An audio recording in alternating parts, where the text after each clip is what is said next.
வணக்கம். கால் வலியை கூட பொருட்படுத்தாமல் மார்க்கெட் பக்கம் எங்கேயாவது பொம்மை கடை இருக்குமான்னு சொல்லி தேடி கிளம்பிட்டேன். நவராத்திரி வருது இல்லையா, யாராவது ஒருத்தருக்கு 2 பேருக்கு பிரயோஜனமாக இருக்கும் கடை எங்கே இருக்குதுன்னு தெரியாமல்.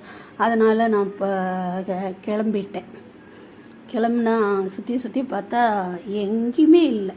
அதான் அங்கே இருக்குது இங்கே இருக்குது அப்படிங்கிறாங்க. போன வருஷம் டவுனில் போய் திருநெல்வேலி டவுனில் போய் இவர் நெல்லையப்பர் கோயிலுக்கு பக்கத்தில் இருக்கிற கோவிலில் நல்ல பொம்மை எல்லாம் பார்த்து நிறைய பொம்மை வச்சாங்க. வீடியோ போட்டேன். அது மாதிரி இங்கே இருக்குமான்னு பார்த்தேன், இல்லை. சரி, நாளைக்கு இன்னொரு ரவுண்டு போய் பார்க்கலாம் அப்படின்னு சொல்லிட்டு திரும்பி வந்துட்டேன். இதுக்கு போனதுக்கே கால் வாங்கிடுச்சு. இனி நாளைக்கு எப்படி போகிறதுன்னு தெரில. வீடியோவுக்கு வழி இல்லை. சரி, என்ன பண்ணுறது? புரட்டாசி மாதம் நான்வெஜ்ஜுக்கு தடா. இது சாமியை பார்த்து சரி இந்தா போட்டுக்கோன்னு சொல்லிட்டு எப்போவோ எடுத்து அப்படியே வச்சுருந்த வீடியோவை, கவனிக்காமல் இருந்த வீடியோவை கண்ணில் பட வச்சார். பார்த்தா சரி நல்ல இதுதான் சொல்லிட்டு ஒன்றும் இல்லை, தேங்காய் சோறும் மட்டன் கறியும் அதுவும் தேங்காயும் கூட 1.5 மாதம் இருக்கும் வாங்கி. அநேகமாக அழுகி தான் போயிருக்குன்னு சொல்லிட்டு தேங்காய் உடைக்க சொன்னேன். தேங்காயில் தண்ணி கொஞ்சோண்டு இருந்துச்சு. அந்த தண்ணியை ஊற்றிட்டு நல்லா பருப்பு நல்லா இருந்துச்சு தேங்காயில்.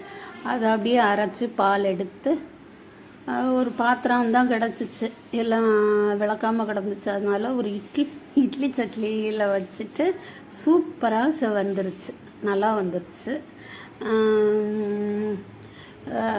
இது தம் போட்டேன் தோசைக்கல்லில் போட்டுட்டு இங்கே மட்டன் குழம்புக்கு ரெடி பண்ணிக்கிட்டு இருக்கிறேன்.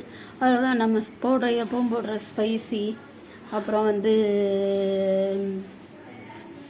இந்த கருவேப்பிலை வெங்காயம் எல்லாம் போட்டுட்டு கொஞ்சம் மசாலா அரைச்சேன்.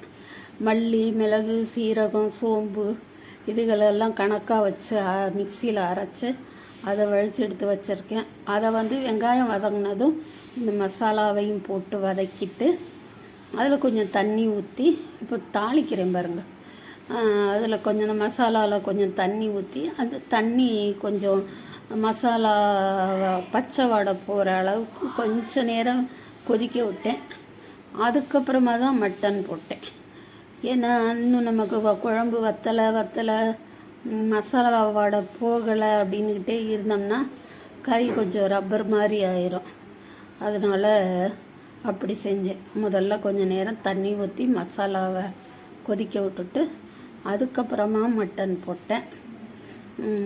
குழம்பும் நல்லா வந்துருந்துச்சு. சீக்கிரமே கறி இங்கே சீக்கிரமே கறியோட வாகா இல்லை தண்ணியோட வாகான்னு தெரியல. வீடியோ கொஞ்சம் தெளிவு இல்லாமல் இருக்குது. முதல்ல நான் சொன்னதுக்கும் இதுக்கும் சம்மந்தம் இல்லை. வீடியோ கொஞ்சம் தெளிவு இல்லாமல் இருக்குது. ஏன்னா அந்த கறி உய்யாவோட வாகா தண்ணியோட வாகான்னு தெரியல. அது நல்ல கறியாக இருக்கட்டும் பருப்பாக இருக்கட்டும் சூப்பராக தாமிரபரணி தண்ணிக்கு வெந்துடும். அநேகமாக குழம்பு முடிஞ்சிருச்சுன்னு நினச்சிட்டேன். தேங்காய் சோறு பொலன்னு ரெடி ஆயிடுச்சு. இப்போ சாப்பிட கூப்பிட முடியாது. ஏன்னா இது என்னைக்கோ எடுத்த வீடியோ. ஏமாந்து போவீங்க பார்த்தா. குழுவெல்லாம் போய் பார்க்கணுன்னு இருக்கேன். அக்கம் பக்கத்தில் இருக்கிற குழுவெல்லாம் போய் பார்த்து வீடியோ எடுக்கணும்னு இருக்கிறேன். அதனால் நம்மளும் எப்போவுமே புரட்டாசி மாதம் நான்வெஜ் கிடையாது.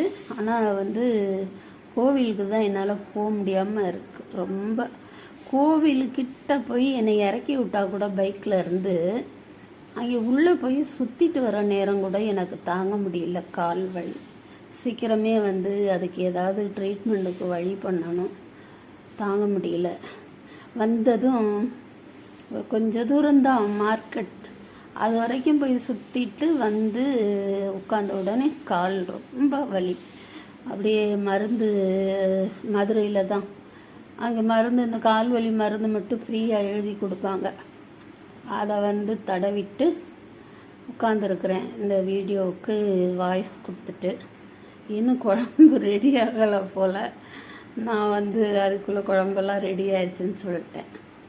சரி ஆகட்டும், அவ்வளோதானே. மிச்சத்தை பார்த்துட்றீங்களா? அப்படியே ரெடி ஆயிடுச்சுல்ல, அதை மல்லி செடி போட்டாச்சு, அப்போ ரெடி ஆயிடுச்சுன்னு அர்த்தம். இப்போ சாப்பிட ரெடி ஆகிட்டோம். எவ்வளோ மல்லி இருந்தால் இவ்வளோ இருக்கும், இல்லைன்னா சும்மா இருக்கும், அவ்வளோதான். கொஞ்சம் தெளிவில்லாமல் தான் இருக்குது இந்த வீடியோ. தேங்காய் சோறு புல புலான்னு ரெடியாக இருக்குது, தட்டில் போட்டாச்சு. சரி பார்த்துட்டு அடுத்த